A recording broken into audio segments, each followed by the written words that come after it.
Bonjour tout le monde, voici la deuxième vidéo de notre série sur la psychologie sportive. Nous allons débuter par nous présenter à nouveau. Moi, Marc-André Boudreau-Rasmussen, moniteur de conditionnement physique et des sports à la BFC Bagotville, et mon collègue Marc-Antoine Roussel, moniteur de conditionnement physique à la BFC Bagotville également. Pour aujourd'hui, nous allons vous donner des stratégies pour développer votre force mentale en lien avec la méditation, la visualisation et la confiance en soi. Donc, soyez prêts et écoutez qu'est-ce qui va suivre. Bonne écoute. Premier thème que l'on va aborder en lien avec la préparation mentale aujourd'hui et les activités pratiques, ça va être la méditation. La méditation qui est un courant de pensée qui a émergé dans les dernières années. On voit de plus en plus de popularité. Là, les gens vont pratiquer de la méditation. On va en entendre parler beaucoup à la télévision, à la radio. Beaucoup de podcasts vont porter sur la méditation. Donc aujourd'hui, on va essayer de démystifier un tout petit peu ça. Puis Marc-André va vous donner des exercices pratiques afin de pouvoir pratiquer la méditation à la maison et en apprendre davantage sur cette pratique de la préparation mentale. Oui, effectivement. Donc, la méditation, comme mentionné dans notre première vidéo, est émergée de la pleine conscience, du courant de la pleine conscience. C'est l'outil, en fait, qui permet de développer la pleine conscience. Et la pleine conscience, qu'est-ce que c'est? C'est d'être dans le moment présent sans jugement. Qu'est-ce que ça veut dire? C'est que sans jugement, c'est être capable de porter totalement son attention sur qu'est-ce qui se passe en ce moment, sans aller vers le futur ou le passé. Un peu comme tu as fait pendant ta recherche de maîtrise. Effectivement, lors de mon projet de maîtrise, j'ai eu à étudier des joueurs de golf qui s'effondraient sous la pression. Il n'est pas rare d'entendre parler d'athlètes qui s'effondrent lors de moments importants ou même dans les tâches quotidiennes. Probablement que plusieurs d'entre vous, au niveau militaire, doivent travailler sous pression en respectant des échéanciers assez serrés, des demandes qui sont faites par vos supérieurs. Donc, probablement que le stress, l'anxiété va augmenter. Et lorsqu'on se retrouve à être surchargé au niveau de l'anxiété, du stress, c'est au niveau de l'attention qu'il va y avoir un problème. Et la plupart des gens vont avoir un problème, soit vont penser beaucoup vers le futur, donc qu'est-ce qui s'en vient, ou vont penser sur le passé, sur quelles sont les erreurs qui ont été commises, les choses auxquelles je dois faire attention. Donc, la méditation est un outil qui va permettre de travailler au niveau de la pleine conscience, qui permet de se ramener sur le moment présent.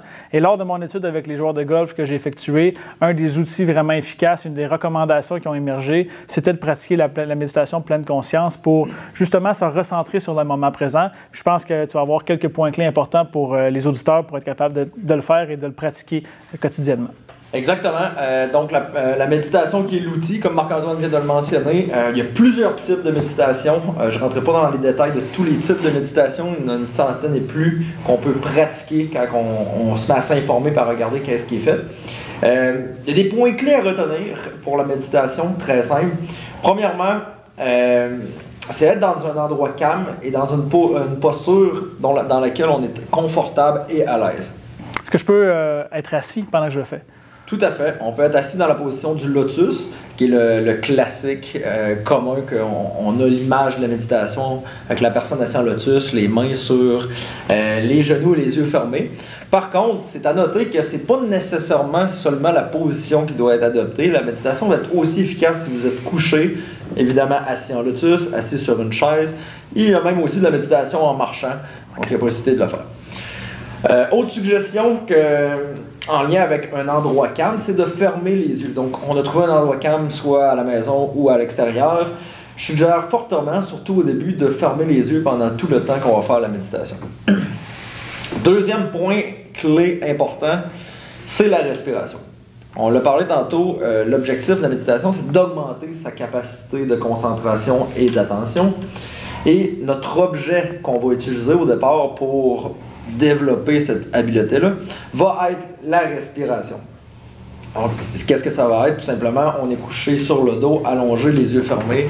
Et là, l'objectif est d'amener sa concentration sur notre respiration. Donc, inspirer en 3 à 5 secondes et expirer en 3 à 5 secondes. Mes recommandations de départ, comme vous venez de le remarquer, c'est de 3 à 5 secondes pour l'inspiration et l'expiration. Ça pourrait aller jusqu'à du 10-12 secondes d'inspiration et d'expiration selon le niveau. Fait que l'objectif, c'est vraiment tout simplement de ralentir notre respiration pour être en mesure de garder le focus sur notre objet de concentration qui est, une fois de plus, la respiration. Comme vous vous doutez, lorsqu'il va y avoir du stress ou de l'anxiété, on peut voir qu'il y a des réactions physiques qu'on va être capable de percevoir. Donc, tout le monde a déjà ressenti le cœur qui se met à battre plus vite, la respiration qui accélère. Au niveau du corps, on va voir peut-être plus de vigilance, un petit énervement. Donc, ça, c'est un signe physique qu'il va y avoir un stress et de l'anxiété. La façon de faire de la méditation avec la respiration, en fait, est un point de connexion entre l'esprit et le corps. Donc, en venant contrôler sa respiration, en ayant des mots-clés, en venant faire attention à comment je vais inspirer, expirer, je vais venir calmer mon corps. Donc, c'est vraiment de cette manière-là, avec cet outil-là, qu'on va être capable de se calmer et d'augmenter le niveau de concentration en venant diminuer le nombre de respirations et inspirations. Et notamment, là, je lisais un article dernièrement sur les Navy SEAL qui utilisent, eux, une technique de 4 secondes d'inspiration, 4 secondes d'expiration et qui vont performer ça à plusieurs reprises avant les entraînements, avant d'aller en mission. Donc, c'est un des exemples ici qu'on peut voir en lien avec la méditation. Exactement. Puis c'est à noter aussi qu'au départ, même après plusieurs années de pratique, c'est tout à fait normal d'avoir des pensées errantes. Fait qu'exemple, commencer à penser à notre souper du soir ou à qu'est-ce qu'on a à faire pendant la journée. Fait que c'est tout à fait normal que ça arrive. Moi, ça fait quand même quelques années que je pratique la méditation, puis ça m'arrive à chaque fois pratiquement que je le pratique. Ce qui est important à comprendre, c'est que tout simplement notre objectif, quand les pensées errantes arrivent, c'est aussitôt qu'on s'en rend compte, aussitôt qu'on est conscient que ça arrive, on ramène notre concentration sur la respiration en laissant passer ces pensées errantes-là. Puis s'ils reviennent après 10 secondes, aucun problème, c'est là qu'on va travailler notre capacité de concentration. On ramène encore une fois de plus sur la respiration et ainsi de suite. Donc ça se pourrait, si vous êtes quelqu'un, exemple, qui avait beaucoup d'anxiété ou quoi que ce soit, qui avait même un TDA, etc., ça se pourrait que vos pensées partent d'un côté et de l'autre, ce qui est tout à fait normal. Fait que la façon de travailler, c'est de toujours ramener notre concentration sur la respiration en laissant passer les autres pensées, en essayant de les laisser aller là, vers d'autres choses. Autre point hyper important, on n'est pas obligé, c'est loin d'être obligatoire de faire 30, 40, 60 minutes de méditation pour que ce soit efficace. Même que dans plusieurs études, il a été démontré qu'un simple 10 minutes de méditation à chaque jour va avoir des impacts même physiologiques et physionomiques sur le cerveau, puis aussi sur le comportement des personnes en moment de stress. Donc, qu'est-ce que je suggère pour commencer? C'est un 3 à 10 minutes de méditation. Idéalement, un autre point clé, ça va être la constance, donc c'est de pratiquer régulièrement, un peu comme on pourrait le faire à l'entraînement ou dans des activités, des tâches qu'on doit faire au travail. On les pratique régulièrement à chaque semaine, 2, 3, 4, 7 fois par semaine, pour que ça devienne une habitude, puis développer aussi au maximum cette habitude. Fait que si vous en faites une fois par mois, j'aurais tendance à vous dire que ça va être difficile de voir des progressions au niveau de votre concentration. Par contre, si vous le faites un 3 à 5 fois par semaine, je pense que là, on parle déjà d'une bonne progression. Fait que ma recommandation pour débuter, ça serait un 3 à 5 minutes par semaine, en augmentant progressivement à chaque semaine ou à chaque mois la fréquence par semaine qu'on fait des méditations et la durée aussi. Ce qui est super plaisant aussi maintenant en 2020 avec la technologie, il y a quelques applications qui sont utiles. Oui, on est capable de le pratiquer à la maison, des respirations de 3 à 5 secondes, mais il y a des applications qui peuvent vous aider aussi à parfaire cette technique-là. Notamment, je pense à Respirelax et à Headspace qui sont disponibles sur iPhone. Sur Android, on a Cohérence cardiaque qui va remplacer un tout petit peu Respirelax. Sur Android, je pense que Respirelax est là aussi. Donc, Respirelax puis Cohérence cardiaque sont des applications qui vous permettent d'inspirer et d'expirer en suivant visuellement une bulle qui va monter ou descendre sur votre téléphone. Il y a moyen d'aller dans les paramètres et de changer la durée de l'inspiration et de l'expiration, variant entre 3 et 10 secondes, si je ne me trompe pas. Puis, ce sont des entraînements de 5 minutes, donc ça vient corroborer les propos de Marc-André qui recommande des entraînements pour débuter de 3 à 10 minutes. Donc, parce que les gens pensent que souvent respirer c'est facile ou rester concentré c'est facile, mais si vous débutez la méditation, vous allez vous rendre compte qu'après quelques secondes, quelques minutes, nos pensées vont commencer à errer, puis là c'est c'est vraiment difficile et que ça devient demandant de rester concentré. Puis les études démontrent aussi que des personnes qui souffrent d'anxiété, il y a 83% de ces personnes-là qui ont des difficultés à respirer correctement. Et chez la population en général, on parle d'un 10 à 20% des gens qui ont des problèmes à respirer correctement. Qu'est-ce que je veux dire? C'est exemple, seulement respirer avec la partie du haut du tronc, le thorax. Donc on sait qu'une bonne respiration va partir de l'abdomen Fait qu'on parle de pourcentage quand même assez élevé. Fait que je pense que c'est une habileté qui se développe raisonnablement, avec un peu d'effort. Puis pour ajouter là, pour Headspace, avec Headspace, ça va être des méditations guidées. Fait que si vous préférez l'aspect guidé de quelqu'un qui vous guide, puis avec un début et une fin structuré, ça peut être un outil là, intéressant. Et il y a plusieurs autres, Petit Bambou, et plusieurs autres aussi là, applications. Si vous faites des petites recherches là, sur Google, vous allez trouver facilement.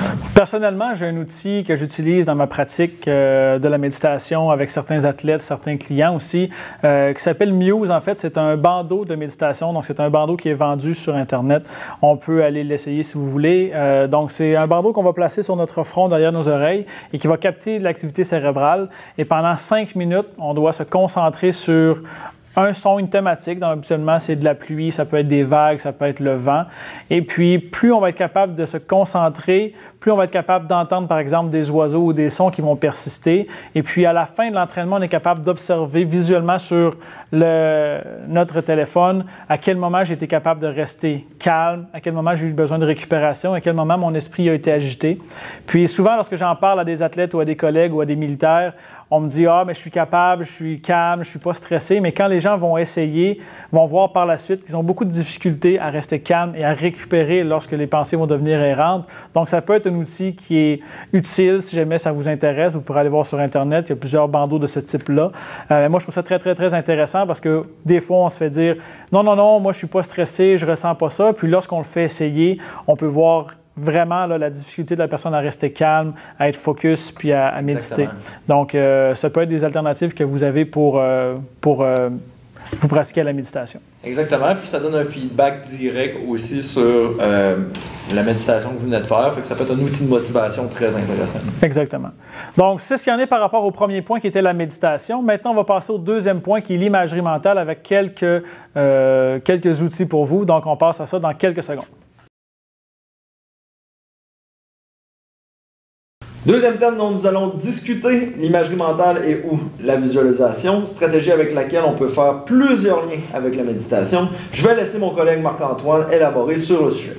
Donc, merci. Donc, dans un premier temps, la visualisation et l'imagerie mentale sont deux termes qui sont fréquemment utilisés dans la population.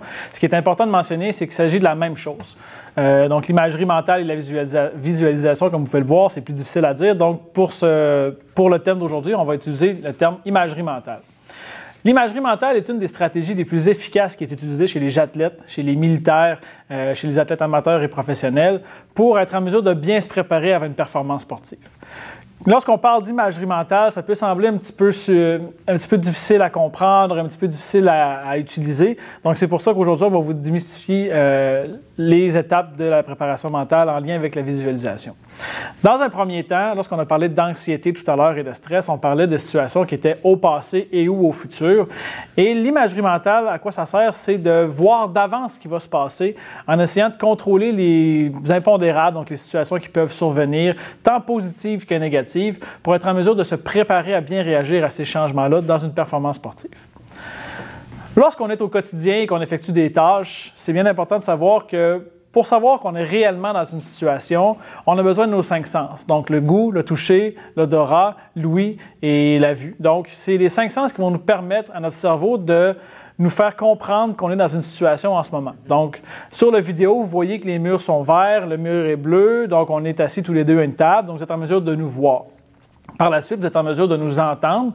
Si vous coupez le son de votre ordinateur ou votre téléphone, bien, c'est difficile pour vous d'entendre ce qu'on va dire. Donc, pour votre cerveau, on n'existe pas réellement. Il y a aussi le toucher, donc la kinesthésie, donc à savoir si je suis en train de faire un entraînement à l'extérieur, donc avec le vent, si je sens de la pluie, certaines surfaces comme le gazon, ça peut être l'asphalte, ça peut être le sable. On parle d'un joueur de hockey, sentir la glace. Donc, avec le toucher, on va être capable de savoir quelles sont les sensations autour de moi. Et aussi le goût et l'odorat. Donc, si je vais dans une certaine pièce, je vais vous donner un exemple. Tous ceux et celles qui jouent au hockey en ce moment, essayez d'imaginer votre matériel de hockey, que ce soit vos gants, votre bâton. Vous êtes en mesure d'imaginer l'odeur de vos gants sans réellement être présent parce que vous avez la mémoire de cette odeur-là. Ce qu'on veut faire lors de l'imagerie mentale, c'est recréer le plus fidèlement possible l'environnement de travail ou l'environnement d'entraînement ou de performance chez un athlète. Pour ça, il faut être capable de collecter l'information qui est autour de nous. Et normalement, lorsqu'on va être dans une pièce ou dans un endroit, notre cerveau va collecter 30% seulement de l'information nécessaire autour de soi et 70% de cette information-là va aller dans l'inconscient. Donc, si on regarde, admettons, notre bureau, notre espace de travail en ce moment, on va être capable de se remémorer les tables, savoir la surface de la table, les livres qui vont être placés ici. Vous allez être capable de vous remémorer la couleur de nos chandails, comment est-ce qu'était placé notre environnement. Cependant, ce ne serait pas vraiment utile pour vous de savoir le nombre de tuiles au plafond, quelles sont les écritures sur les panneaux derrière nous. Donc, si je veux vraiment être absorbé et faire un entraînement de visualisation, je dois collecter le plus d'informations possible sur mon lieu de travail. Par exemple, lorsque les gens vont se présenter au test force, être en mesure de se rappeler le poids du sac, comment les sacs de sable sont faits, le plancher du gymnase, quelles sont les lignes que je dois toucher, quelles sont les sensations que je vais ressentir lorsque je vais faire mon soulevé du sac de sable et ressentir la douleur ou la chaleur dans mes cuisses. Donc, on veut récolter le plus d'informations possible pour vivre une visualisation qui est active et qui me représente le plus ce que je vais faire. Si je me visualise en train d'être en noir et blanc et un bonhomme allumette, admettons, c'est difficile pour notre cerveau de faire un lien et de se dire « oui, je suis réellement en train de penser une situation ». Et lorsque cette situation-là va se présenter, pour notre cerveau, ça va être impossible de recréer ce qu'on a vu en visualisation.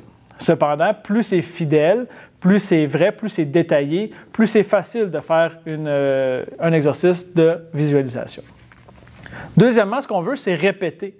Donc, si j'arrive pour la première fois de ma vie dans une nouvelle situation, on l'a déjà mentionné, c'est stressant, donc la nouveauté, l'imprévisibilité, c'est difficile pour l'ego aussi, donc on n'a pas nécessairement la notion de contrôle. Cependant, si on vit cette situation-là à répétition, éventuellement, il n'y aura pas l'aspect nouveauté, il n'y aura pas l'aspect aussi manque de contrôle et imprévisibilité. Donc, ce qu'on veut, c'est répéter constamment l'exercice de visualisation, que ce soit de répéter à plusieurs reprises la course précipitée sur 20 mètres, que ce soit de répéter un service au tennis. Donc, plus je vais répéter, plus je vais être en mesure de consolider dans mon cerveau l'image qui est projetée et plus je vais être en mesure de contrôler les événements qui vont se passer dans mon cerveau. Et si jamais cette situation-là se présente pour vrai, bien, réellement, dans la vie de tous les jours, c'est la première fois que cette situation-là arrive, mais étant donné que je vais m'être préparé dans le passé, ça peut être la 30 ou 30e ou 20e fois que je vois cette situation-là. Donc, je suis beaucoup plus à l'aise à répéter cette situation-là. Troisièmement, ce qu'on veut, c'est une imagerie qui est positive. Les choses qui sont négatives, on veut les mettre de côté. Donc, si j'ai plusieurs échecs, admettons la course précipitée, et que je me vois seulement avoir des échecs répétition après répétition, c'est difficile. Cependant, avec la visualisation et l'imagerie mentale, on peut contrôler ça.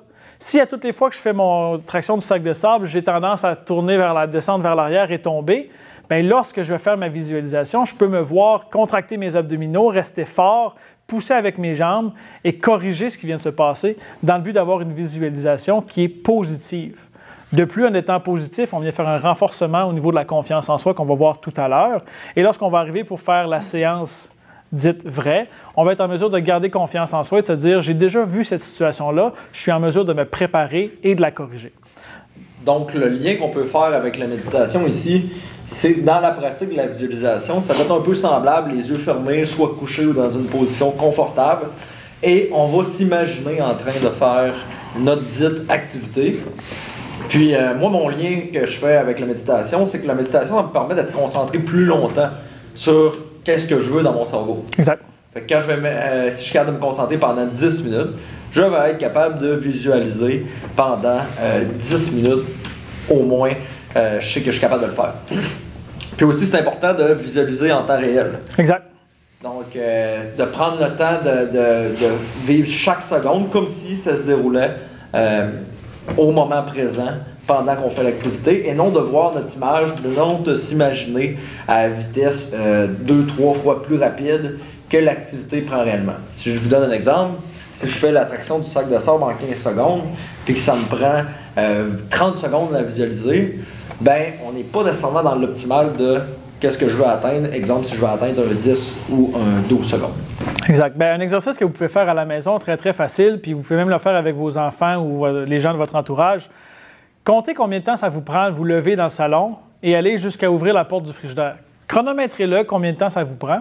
Et maintenant, asseyez-vous et essayez de le visualiser et partez un chronomètre à savoir combien de temps ça vous prend dans votre tête par rapport à combien de temps ça vous prend dans la vie réelle. Et si vous voulez pousser un petit peu plus loin, en étant un petit peu plus avancé, essayez de le faire les yeux fermés, ce chemin-là, en collectant l'information qui est autour de vous. Donc, si je suis dans mon salon, les yeux fermés, je décide de me lever, combien je vais avoir de pas à faire, qu'est-ce que je vais avoir à contourner. Donc, si j'ai à contourner une pièce, contourner quelque chose qui est par terre, si j'ai mes souliers dans l'entrée, si j'ai une porte à ouvrir. Donc, calculez-le pour voir juste si vous êtes bon par rapport à la constance temporelle, à savoir si vous êtes en mesure de visualiser un vrai bon 30 secondes ou si c'est un 30 secondes qui dure 15 secondes dans votre tête ou 45 secondes. Donc, très, très, très important. Autre point important, lorsque je vais visualiser, je peux me voir de deux manières différentes. Donc, soit à la troisième personne, comme si je me regardais performer de haut. Donc, ça peut être utile au niveau stratégique, si j'ai à faire la course navette ou la course précipitée, de me voir de haut, savoir quel parcours je vais effectuer, quelle distance je vais avoir à faire, dans quelle position je vais devoir me mettre. Donc, on peut se visualiser à la troisième personne comme si moi, je vous regardais faire l'activité ou si quelqu'un vous regardait de haut, admettons. Avec donc, une caméra ou quoi que ce soit. Oui, exactement. Donc, ça peut être au niveau stratégique pour inclure des nouvelles stratégies, pour incorporer et puis apprendre certaines stratégies, c'est efficace. Ou vous pouvez le voir à la première personne. Donc, si vous êtes à travers vos propres yeux, qu'est-ce que vous voyez, qu'est-ce que vous ressentez? Donc, si j'ai à faire le soulevé de sac de sable, ce que j'ai devant moi, j'ai la ligne noire au mur, j'ai le sac devant moi, je vois mes pieds, mes mains. Donc, si j'ai à placer mes mains d'une manière particulière, je peux voir mes propres mains prendre mon sac, le lever, ressentir toutes les sensations, puis balancer gauche-droite en passant par-dessus les lignes, par exemple. Donc, ces stratégies-là sont super bonnes, puis on est en mesure aussi par la suite de pouvoir corriger nos erreurs. Donc, souvent, on se fait dire qu'on a certaines lacunes, certains problèmes. Si je les visualise, je peux les corriger. Puis, ce qui est bien, c'est que le test force, vous avez une chance par année de le compléter, tandis que si vous visualisez 5 minutes par jour, une fois de temps en temps, certaines épreuves, vous êtes en mesure de vous pratiquer pour votre test force à la maison, dans votre salon, à pratiquer le test navette, le drag, que ce soit la course précipitée, la course navette. Par contre, vraiment important, la visualisation ne remplacera pas l'entraînement physique.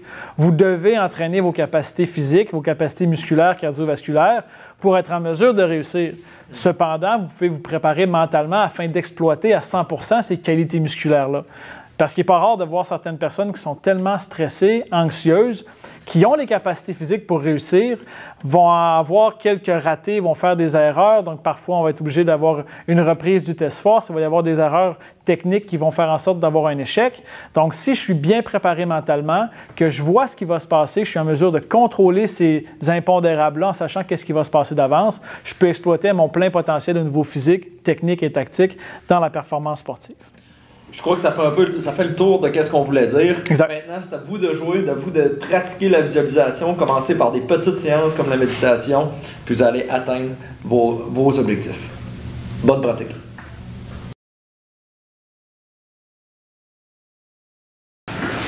Maintenant, on passe au troisième et dernier thème pour la rencontre d'aujourd'hui. Donc, on va parler de la confiance en soi.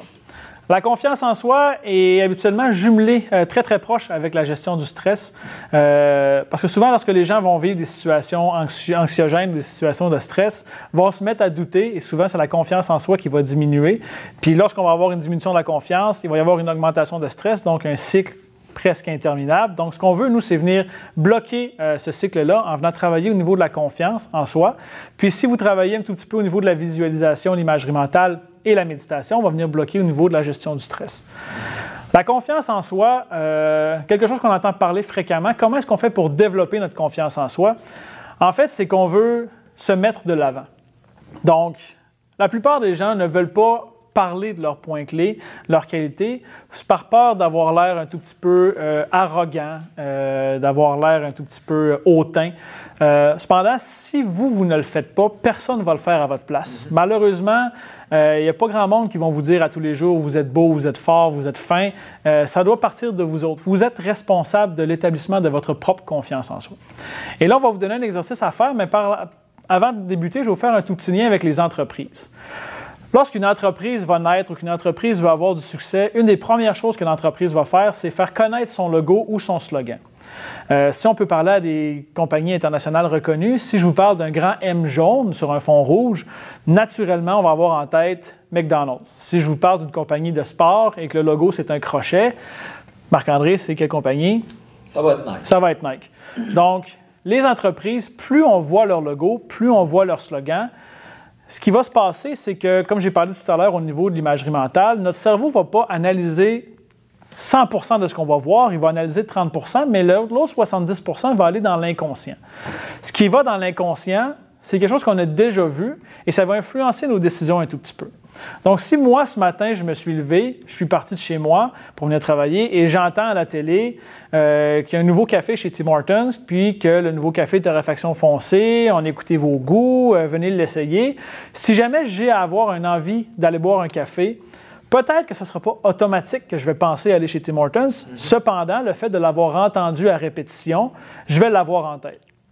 À preuve, lorsqu'une entreprise veut faire de la publicité, on va voir sur Facebook, Twitter, Instagram, Snapchat, YouTube, télévision, radio. On peut en voir sur des voitures, on peut en voir dans les journaux, on peut en voir sur... On regarde le sport qui vient de débuter, sport professionnel, des commanditaires. Donc, on peut voir beaucoup de logos un peu partout. Et le but de ces logos-là, c'est justement qu'on puisse le voir à répétition et que ça reste dans notre esprit. Fait que si on peut faire un parallèle, on est un peu les promoteurs de notre vision de soi-même. Exactement. C'est étrange que ça puisse paraître. On est ceux qui vont pouvoir mettre de l'avant, de faire le marketing de qui on est, puis aussi de qu'est-ce qui nous représente. Puis plus je pense qu'on répète qu'est-ce qui nous représente, plus on va devenir cette dite personne. Exactement. Puis, lorsqu'on parle souvent des problèmes au niveau des écoles, les gens vont se faire dénigrer, il va y avoir des étudiants qui vont se mettre à plusieurs, ils vont dire les choses négatives sur d'autres personnes. On peut voir que ça affecte les gens qui se font dire ce genre de commentaires-là. Cependant, si on faisait la même chose, mais à l'inverse, avec des commentaires positifs, vous allez voir que les gens, non seulement vont penser ce qu'on va leur dire, mais ils vont se mettre à agir de cette manière-là. Donc, un des exercices que moi, je propose souvent, c'est de faire une liste de vos 15 plus grandes qualités. Puis nous, on a fait ça tout à l'heure, donc on a décidé de prendre quelques qualités, puis seulement se les écrire sur un tableau, pas besoin d'être très, très beau ou artistique, seulement de s'écrire des qualités que vous pensez vont vous représenter. À vous de le faire à votre guise, selon, vous pouvez l'écrire au propre, dans un cartable, dans quoi que ce soit. Si vous voulez le faire un peu pêle-mêle, comme on vient de faire ici, exactement, avec un peu plus artistique, c'est à vous de choisir la méthode qui vous convient. Donc, le but de savoir ces qualités-là, vous allez voir, vous allez vous asseoir à la maison, puis là, j'ai dit 15 qualités, il y a sûrement des gens qui se sont dit... C'est vraiment beaucoup. En fait, moi, je trouve ça très peu. Prenez une feuille, écrivez quelques qualités que vous croyez avoir. Que ce soit drôle, fin, gentil, vraiment la base. Puis par la suite, laissez votre feuille à un endroit que vous allez pouvoir la voir à tous les jours, puis vous dire « Mais Colin, je suis serviable, je suis une personne qui est grand, j'ai un grand cœur, je suis sociable, je suis dynamique. » Donc, au fur et à mesure, vous allez trouver des qualités qui vont vous ressembler et vous pouvez les mettre sur un tableau comme celui-là ici. Une fois que ces qualités-là ont été apposées sur un tableau, une feuille, votre téléphone, on veut faire la même chose que les compagnies. On veut voir ça à tous les jours le plus possible. Donc, personnellement à la maison, et je sais que Marc-André fait la même chose aussi, on a un tableau à la maison avec nos qualités, nos forces, certaines phrases qui peuvent nous motiver un tout petit peu, des phrases qui ont un sens pour nous. Nos objectifs. Nos objectifs, que ce soit pour la journée, pour la semaine, pour le mois. Donc, on a ça ici et... Il n'y a rien qui vous empêche à la maison de vous lever le matin et de les lire et de vous dire « Bien, Marc-Antoine, je suis persévérant, je suis dynamique, j'ai confiance en moi, je suis une personne serviable, je suis une personne créative. » Donc, comme on l'a répété tout à l'heure, c'est bien rare que les gens vont vous donner des qualités. Puis c'est rare qu'on va se les dire nous-mêmes parce qu'on a peur d'avoir l'air hautain ou d'avoir l'air surconfiant. Puis des études ont démontré que les meilleures entreprises dans le monde, ce n'est pas les entreprises où les leaders sont narcissiques et ou humbles. Ce sont lorsque les gens vont être humbles et narcissiques. Ça peut être un petit peu difficile à comprendre, donc on parle de polarité opposée. C'est qu'en étant narcissique, on peut savoir qu'est-ce qui fait qu'on va réussir. Donc, qu'est-ce qui fait que mon entreprise va réussir? Qu'est-ce qui fait que personnellement, je peux avoir du succès? Est-ce que c'est ma qualité? Est-ce que c'est la façon que je travaille? Est-ce que c'est mon intelligence? Donc, les leaders savent quels sont leurs points forts. Au niveau d'être humble, c'est de savoir qu'est-ce qui peut faire en sorte que je vais échouer. Donc, oui, j'ai plus de problèmes au niveau dans cette sphère-là, peut-être l'organisation, au niveau du marketing ou ces choses-là, mais en sachant sur quoi je peux travailler et sur quoi je suis fort, je suis capable de travailler dans mes limites à moi et faire en sorte de m'améliorer. Donc, de faire progresser ces limites-là. Exactement. Donc, un exercice que vous pouvez faire à la maison, essayez-le. Faites une liste de vos 15 plus grandes qualités, que ce soit dans le sport, que ce soit dans la vie de tous les jours. Puis, on a tendance à chercher des qualités qui sont extraordinaires, des qualités qui vont ressortir du lot. Juste des petites choses tranquilles. Par rapport au sport, ça peut être, je suis quelqu'un qui est agile, j'aime parler à mes coéquipiers, je suis coopératif. Je suis quelqu'un qui aime prendre l'enseignement.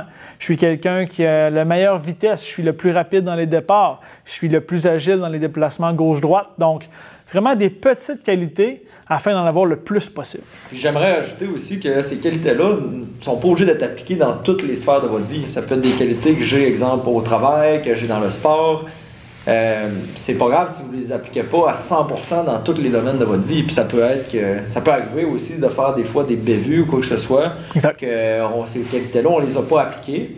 Mais prenez l'ensemble général, normalement, ou essayez d'écouter aussi ce que les autres vous disent. Tu sais, souvent, au début, ça peut être facile de demander à sa blonde, à son chum ou à un ami de confiance de dire « OK, ben c'est quoi mes qualités? » Ou à l'inverse aussi, plus tard, ça sera « C'est quoi que je peux améliorer? » Exactement. Fait que d'avoir quelqu'un de référence, des fois, ça va faciliter. Une fois que vous avez trouvé ça, vous êtes répété les qualités, peut-être ça va être plus facile de rajouter des qualités sur votre tableau ou sur la façon que vous allez décider là, d'énumérer, d'écrire ces qualités-là. Puis une stratégie que vous pouvez jumeler à cette stratégie-là un peu, qui est un peu plus ludique, là, qui peut aussi servir pour les enfants ou si vous voulez le garder pour vous, c'est de jumeler un animal en lien avec ces qualités-ci. Je me rappelle, il y a plusieurs années, j'avais fait un exercice avec des joueurs de hockey, puis on m'avait demandé quelles étaient mes qualités.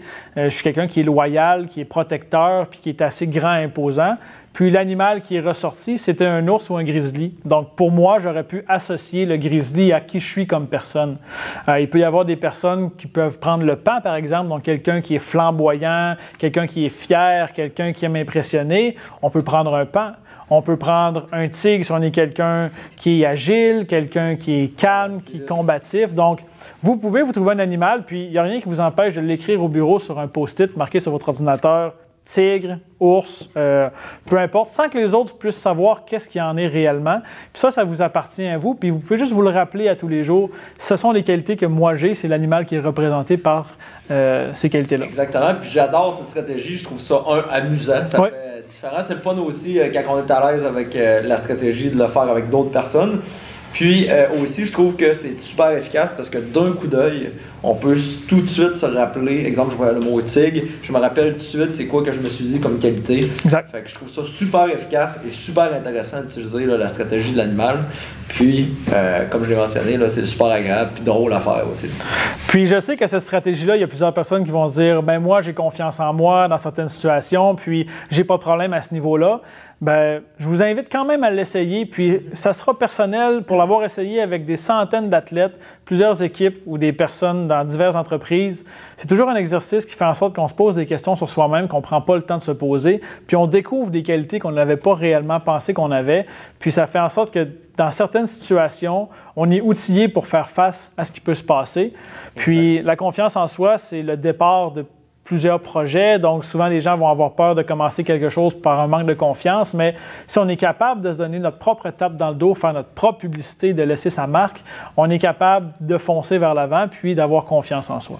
Pour ne pas tomber aussi dans le piège, j'ai rencontré plusieurs personnes, que ce soit des entrepreneurs, du monde qui travaillait dans des métiers super exigeants, qui paraissaient très confiants, mais étaient incapables de me nommer 3 qualités. Exact. Fait que c'est pas parce qu'on fait un métier ou un sport ou une activité qui fait de nous nous donne une certaine notoriété qu'on est invincible à ce niveau-là. Exactement. Je pense que ça vient intéressant, malgré même notre statut ou quoi que ce soit, d'essayer la stratégie. Puis tant mieux si ça se fait facilement puis que vous avez de la facilité.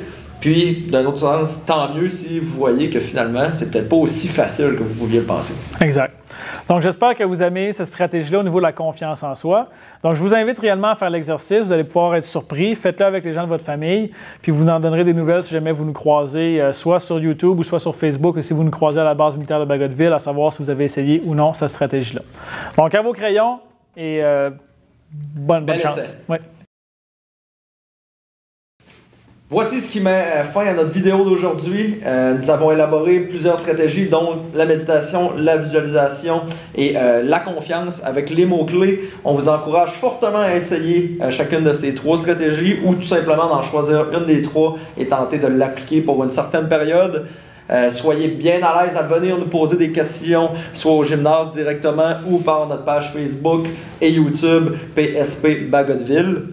Exactement. Est-ce que tu as quelque chose à rajouter avant de finir, Marc-Antoine? Non, j'espère que vous allez pouvoir essayer, puis même si ce n'est pas nécessairement facile, soyez indulgent envers vous-même. C'est une nouvelle stratégie que vous mettez de l'avant, une nouvelle facette de l'entraînement mental. Parfois, il y a des gens qui n'ont jamais travaillé avec ça. Donc, soyez indulgent envers vous-même, essayez-le, faites-vous confiance. Vous êtes meilleur que vous le pensez. J'espère que vous allez passer une bonne fin de journée, que vous avez apprécié nos 2 dernières vidéos. Sinon, au plaisir de se revoir prochainement. À la prochaine. Bon entraînement.